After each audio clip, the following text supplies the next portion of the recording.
আজকে মাংসটা কিভাবে করছি দেখাচ্ছি। এই দেখো, তেজপাতা, আদা রসুন পেস্ট, পেঁয়াজ, হলুদ, নুন, জিরে গুঁড়ো, লঙ্কার গুঁড়ো, ধনের গুঁড়ো, আর এখানে সর্ষের তেল আছে মাঝখানে। এই দেখো সর্ষের তেল দিয়ে মেখে একবারে গ্যাসে কড়াইতে তেলের ভিতর দিয়ে দেবো। এর ভিতর আলু পড়বে না। দেখো কড়াই বসে গেছে, অল্প একটু সাদা তেল দিয়েছি, অল্প সামান্য।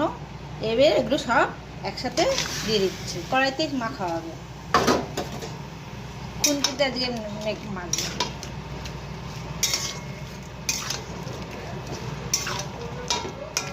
এটা ঝোল হবে না, একদম শুকনো হবে। কেমন হচ্ছে বলবো। দেখো নেড়ে দিচ্ছি, হাতে আজকে মাখিনি, খুন্তি দিয়েই করেছি।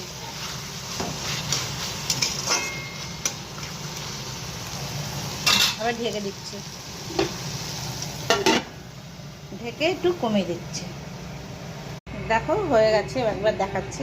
দেখো কেমন লাগলো, নামিয়ে দেখাচ্ছি। নামিয়ে ফেলেছি।